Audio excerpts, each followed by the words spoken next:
Okay, angle changed a little. I had to plug in my phone. If you've been watching the last few videos I've put up, you'll understand all the context. Yes, this is my Twilight Time haul. I've just been filming video after video after video, so now I'm like half in a silly mood, half delirious perhaps. And I just also haven't been doing very well with reading the backs of these movies and speaking and pronunciation. Lastly, I have 6 movies here to talk about. Only the first one and one of the last ones I've seen before, and I have not watched any of these since buying them. So, let's get started, shall we?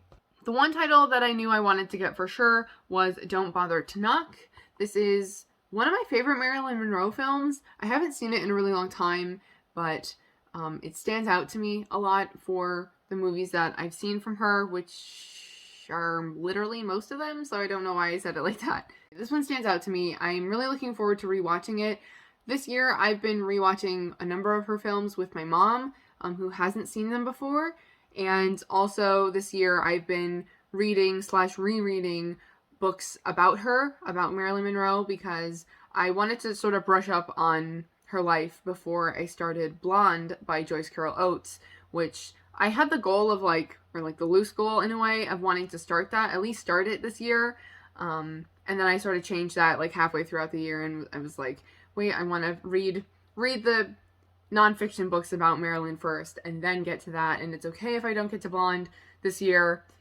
And that's still probably, not going to happen. And my loose goal anyway was to hopefully start it because it's a 1,000-page book almost. So next year for sure though, because the adaptation of Blonde, the new adaptation of Blonde will be on Netflix, I'm pretty sure next year. So anyway, a little bit of a tangent, but looking forward to rewatching this whenever we get around to. Well, this is an early one, and my mom and I already passed her early work that I own. So, sorry, I almost knocked my phone over. I have to be careful of the cord because it's charging.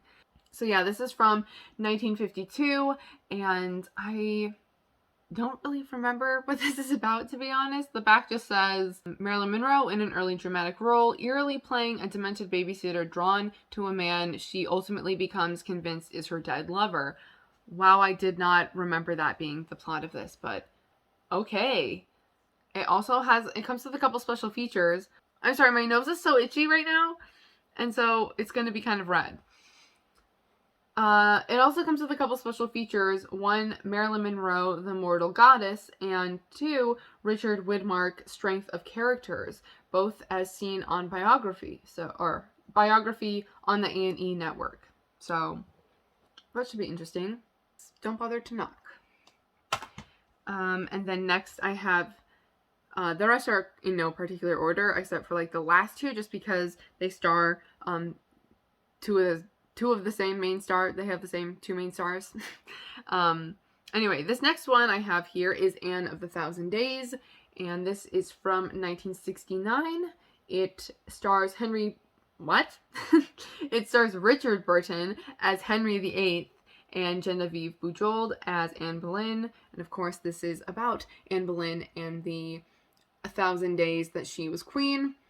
I don't actually know if it's 1,000 days exactly, or if it's just approximately 1,000 days, but of course she was then beheaded by, he didn't physically do the beheading, but he ordered the beheading, Henry VIII. And this is 145 minutes, so I'm really looking forward to seeing what specifically is explored and focused on, I guess, in the film.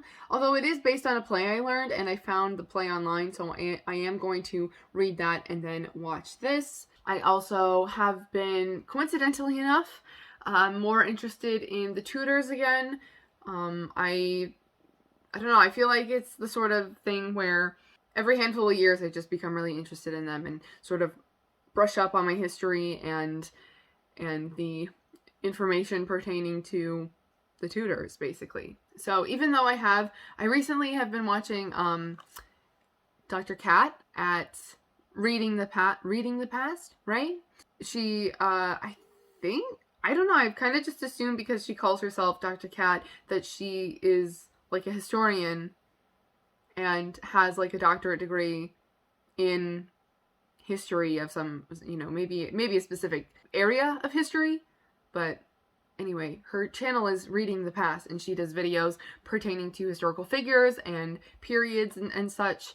And recently I've watched her videos on the 6 wives of Henry VIII and other sort of adjacent figures as well. So even though I've done that, I still think I want to go over, it's the more political figures, people in Henry VIII's court, and the like cardinals and such, the religious people figures that I don't get straight all the time in my head.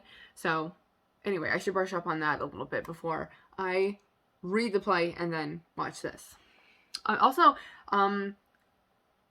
I have seen like stills and clips from this, and I think one of the ways that I like kind of was something that piqued my interest in this film overall was just like the costuming of it. I think I had seen something pertaining to it in a costume video on YouTube.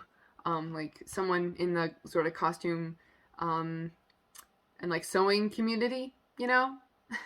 Well, I'm like blanking on what to call that community. There's like something else. There's like another word that I can't think of. I also got Forever Amber, and this, I'm just going to read the back of it. This is from 1947. So, Otto Preminger's lush adaptation of Kathleen Winsor's controversial best-selling novel, Forever Amber, tells the notorious tale of Amber St. Clair, an opportunistic wench. It literally says wench. Wait. Okay. An opportunistic wench who, hopping from bed to bed, rises to become the mistress of the roguish King Charles II. Amber is played by Linda Darnell, and King Charles II is played by George Sanders. Meanwhile, she can only briefly hold on to her true love, the Cavalier Bruce Carleton, played by Cornell Wilde, although she tries her best through the traumas of bubonic plague and the Great Fire of London. So that's Forever Amber. I don't remember the specifics, so I'm not going to speculate, but I did read something about there being like maybe different cuts of this film or something happening to part of the film and not being available anymore. Something like that.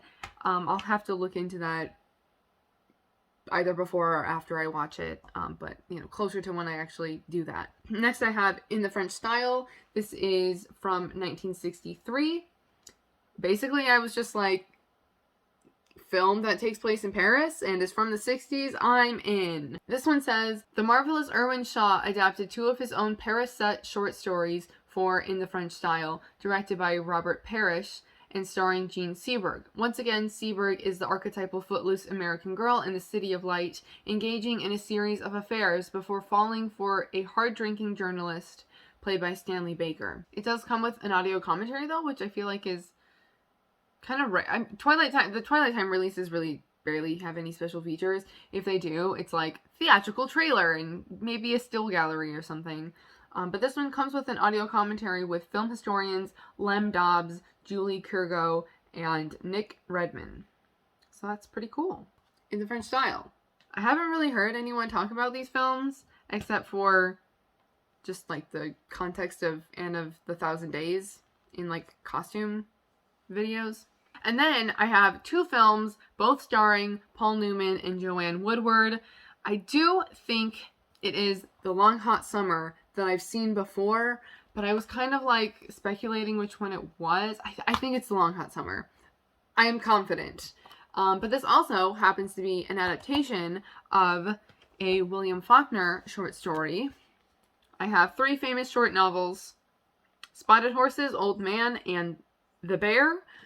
And it is Spotted Horses that is, wow, this looks really great. Okay, sorry. I just got that today too. It's Spotted Horses that is adapted into The Long Hot Summer. So, I'm just going to read the back to you. I don't really remember this very much because I think I was watching like I was watching just a lot of classic films in general at the time that I saw this, but I think it was also during a time where I was watching a lot of Paul Newman films. I wonder if it was maybe like August and Summer Under the Stars was happening on TCM, so I was just recording a bajillion movies. That's what I'm going to go with. So this says, the extraordinary team of director Martin Ritt and writers Irving Ravitch and Harriet Frank Jr. adapt a trio of William Faulkner narratives? What do you mean a trio? I swear I looked this up and it just said Spotted Horses. Is it all three of these then? I was kind of looking forward to just reading a short story and then rewatching this. But I'll have to look that up now. Which, okay. This is actually kind of weird because it says it's based in part on 3 works that are all very different and I have a feeling don't really have to do with each other. So the novella Spotted Horses, like I mentioned, the short story Barn Burning, which I have to figure out how to read that, and the 1940 novel The Hamlet, which actually isn't even really a novel because he followed it with 2 other books, which forms a trilogy. So it's very weird, it's very odd to me that, granted, okay, wait, this is from 58. Okay, but it's weird still because there's a sequel to The Hamlet by the time The Long Hot Summer is made. It just seems weird to integrate the first book of a trilogy into a story of a film that is already adapting like 2 other stories. That's a lot. Okay, I looked it up. Oops. Paul Newman gives perhaps his most Newmanian? I didn't know that's a word. I didn't know that we've turned his last name into an adjective. Perhaps his most Newmanian performance as a crafty drifter who drops like a bomb into the wealthy Varner family, already a stew pot of lust, rivalry, and dysfunction. Orson Welles, it has to be this one that I've seen. Already the synopsis is familiar. Orson Welles is the manipulative paterfamilias. I don't know what that means. Joanne Woodward, his intelligent, wary daughter. Anthony Franciosa, his weakling son. Oh, that's rude. And Angela Lansbury, his long-suffering mistress. And Lee Remick, his sexed-up daughter-in-law. Jesus. This seductive cocktail is handsomely scored by the great Alex North. Honestly, the last sentences of like all of these descriptions include something about the score or the composer or the cinematographer. But I didn't know that that's where that one was going, so I haven't been actually saying those sentences. It's just interesting that these synopses are also including a little bit of something about the cinematographer or the composer, because I feel like that isn't really something that happens unless it's like John Williams. Yes. Okay. And then lastly, also starring Joanne Woodward and Paul Newman, is From the Terrace. I'll read the back. This is from 1960. It says, is that Robson or Robeson? I think it's Robeson. I don't remember. Mark Robeson produces and directs this adaptation, directs this adaptation of John O'Hara's novel about an ambitious climber, played by Paul Newman, who marries a promiscuous, if icy, socialite wife, played by Joanne Woodward, falls for a nice girl, played by Ina Balin, and has to deal with the vagaries of his difficult parents, played by Leon Ames and the sublime Myrna Loy. Yes, and then it gets into the screenplay and score. So that's what this is about. Yeah, sorry that these are just like me reading the backs for the most part. But that happens to be the information that I know, so I might as well just like make sure I'm getting it right and reading from the back of the releases. That's it. Okay, great. Thank you so much. First of all, would love to know if you've seen any of these, what you think, if any of them piqued your interest. But also, thank you if you watched, even though they were just haul videos. Like, it's not like I was really thoroughly discussing anything, but thank you for those of you who watched all of the recent haul videos. Yes, I hope that you're all doing well. And that's it for now. So thank you for watching, and I will see you in my next video.